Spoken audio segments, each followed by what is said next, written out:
Today we're looking at codominance. So far we've seen if you have either a dominant trait or a recessive trait. But what happens when you have two dominant traits? Do they fight over each other, or does one end up masking the other?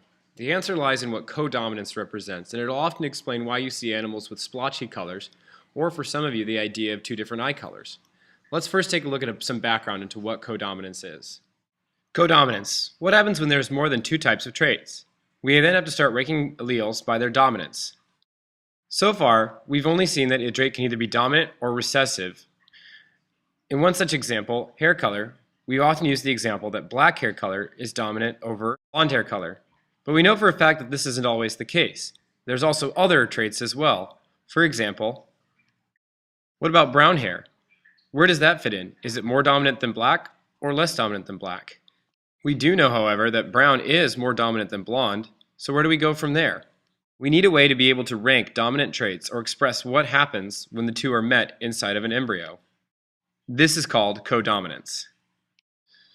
Sometimes we have two traits that are as equally dominant. We call this codominance.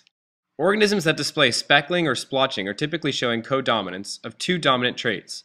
For example, with this horse, we see that white and black are both shown. This means that white fur color and a black fur color are both dominant on a horse and will be equally expressed.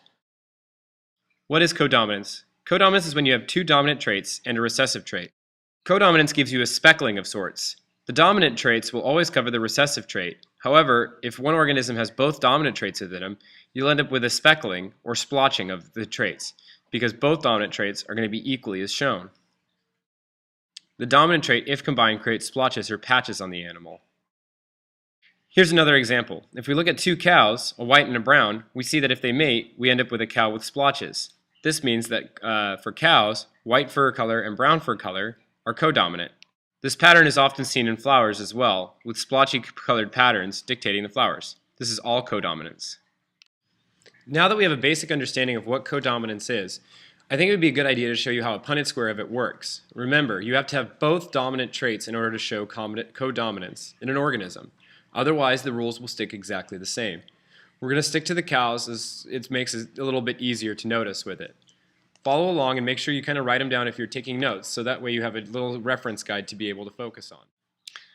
Example, in cows there are three traits: brown, little b, white, big B, and black, big B prime.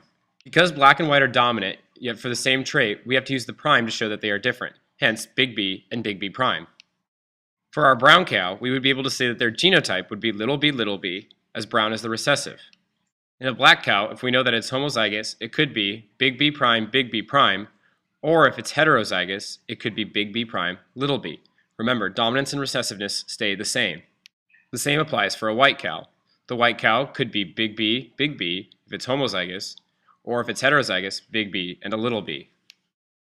If a heterozygous white cow and a heterozygous black cow mate, what will be the offspring? Here we have our black cow, which is heterozygous, making it big B prime, little b. And our white cow, which once again will be big B, little b. If we construct a Punnett square, we see that we have the cows on the sides as normally.